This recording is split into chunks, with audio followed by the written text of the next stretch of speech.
Kings trade rumors are escalating right now as a recent article has come out linking the Sacramento Kings to star big man Jaren Jackson Jr. Now, this trade proposal that's getting thrown around out here right now would be a very, very expensive price. It would be a blockbuster trade involving the Sacramento Kings, and frankly, might be a little bit too expensive for a lot of Kings fans' taste, but we're going to break down what people are saying, why this report is getting circulated around Kings fandom right now, because, again, it has been a very interesting start to the season. A lot of external factors coming into play, which are impacting this team, but also some internal things where in regards to Monte McNair, people are calling for some minor adjustments to be made to this roster, but this certainly would be a big swing in terms of a trade package. So we're going to break down what's saying, what the report is diving into, and frankly, how it would impact the Sacramento Kings. But before we dive into that, folks, again, we are very, very close to our goal of 1,000 subscribers. So make sure you guys, if you're a part of the 83% of our viewers that haven't hit the subscribe button just yet,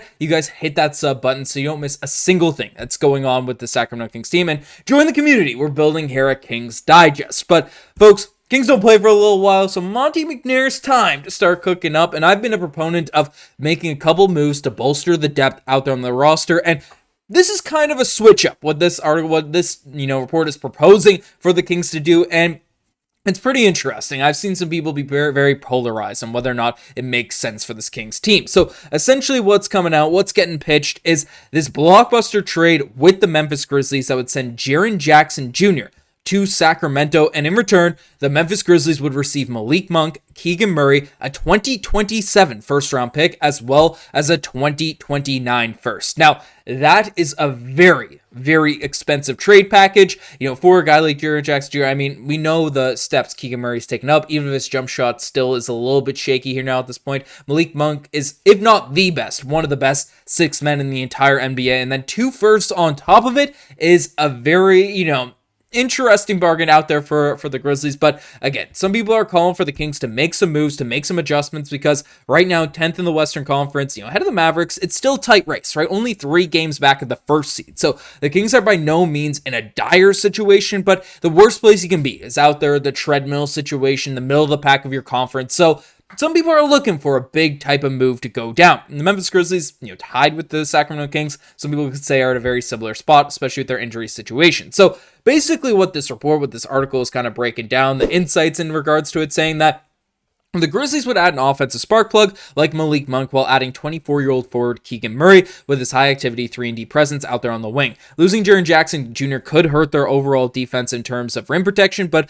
you could see the Grizzlies embrace a more perimeter-centric style of play with Ja Morant at the helm. So that's why the Grizzlies would pursue this trade or go down that route, but the Kings have made an active effort to lean into the team's offensive capabilities over the last few seasons, as we all know, and leading the league in offense in 2022-2023 season before staying in the top 10 last season. But both years, their defense has been less than impressive, primarily because they're relying on offensive savant. Domantas Sabonis is the center surrounding him and, with shooting wings and guards. So the article went on to say that losing Keegan Murray would be a big blow, as we all know, but especially to the team's perimeter defense, but given his size and instinct to bother opposing wings. But overall, the defensive protection, Jaren Jackson Jr. adds as a former Defensive Player of the Year and blocks champion is far too impactful to overlook. So that's the pitch. That's the, proposal the argument is making. And I don't want to discredit anything in terms of Jaren Jackson Jr. being a star-level big man. He's been an all-star. He's been an elite defender. He is very, very good when healthy. But the very concerning side of this, because we know the talent he is. I'll bring up his stats before we really sink into what's going on, right? 23 points per game, 5.6 rebounds, not much of a facilitator, but 1.7 blocks per night, 1.4 steals, can shoot the 3 balls, only 25 years old himself, right? Not making a ton of shots in the corners this season, which is fairly interesting, but still.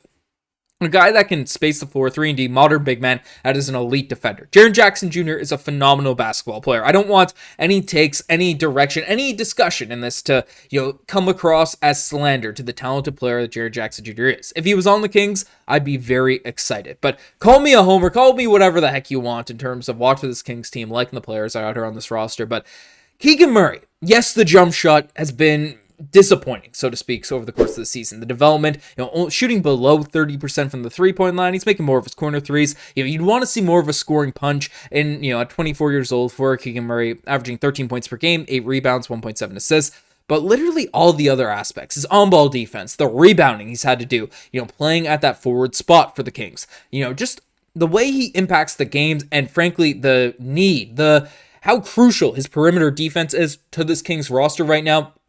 Losing him would be a massive blow. But for Jaren Jackson Jr., straight up, the statistics kind of just say you'd be crazy not to do a 1-for-1 swap. But then you're also throwing in Malik Monk into the mix, who off the bench is just an absolute, bucket getter for the Kings, can score all over the court, can get his own shots, and really is the firepower when healthy for this Kings roster. And again, the 3-point percentage is a bit low, but we know Malik Monk's able to knock down those shots, averaging 13 points per game, 3 rebounds, 3 assists. Him as a facilitator, a scorer, just a bucket getter on this Kings roster is another tough guy to give up. And then on top of it, you're giving up multiple first-round picks, in this trade for, yes, it's a great return. Yes, it's a massive player in return. You have to, in order for the Grizzlies to contemplate giving up a star player at the level of Jaren Jackson Jr., you'd have to make the trade, very sweet, very enticing for them to actually pull the trigger on. But him and a basketball player, him as a vacuum, I know there's been a ton of Kings fans screaming, for Monte McNair to go out and make one of those OG Anunoby trades, one of those trades where you get one of those elite sort of forward big men defenders that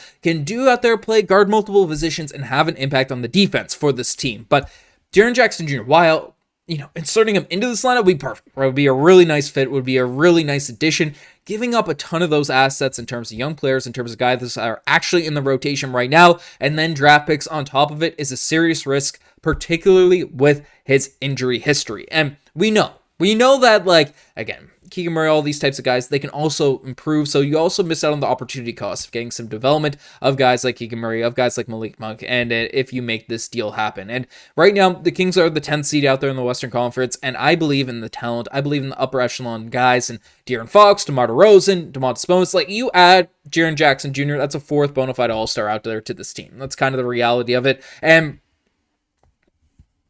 that's a great, talented group. But my whole point, everything that I've been talking about, everything I've been discussing on these videos as of late over the course of the season is the Kings lack the necessary depth to really just dominate teams from start to finish, over the course of these games, to not risk injuries. Mike Brown's been put into very, very tough situations, having to play a very top-heavy roster. Now, in recent games, we've seen guys like McLaughlin, obviously Keon Ellis, I've been saying, give him more of an opportunity. He's had some recent very big games for the Kings. There are some guys out there on this team that could potentially step up. Again, Trey Lyles is looking healthy again, looking back into the mix. Alex Len, I think, is a more of an insurance big man. Obviously, Orlando Robinson, we'll see how he ends up playing now. He's back healthy, but the depth is the big question out here on this roster. And I think the upper echelon, the top tier talent on this team is pretty effective. And while, yes, Jaren Jackson Jr. would certainly help the defensive end, his injury risk is a very, very major concern when making a deal like this. And then also, it's not filling up the holes in regards to the defensive impact. Yes, he'll be able to knock down shots. Yes, he'll be able to knock down threes, and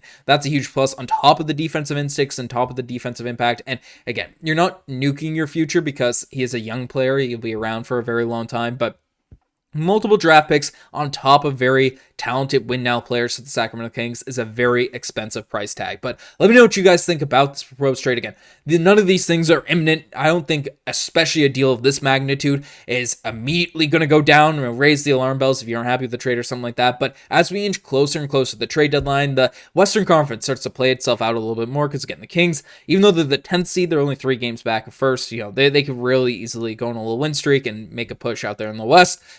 Once things start to solidify themselves now, that's when we could see, the seeds are what are getting planted right now to actually grow, and then these trades actually end up going down. So let me know what you guys think in the comment section down below. You guys best thing this far. Again, subscribe to the channel if you guys haven't already. Over 83% haven't just yet, and we're very, very close to 1,000 subscribers. Anyways, I'm signing out. Cheers.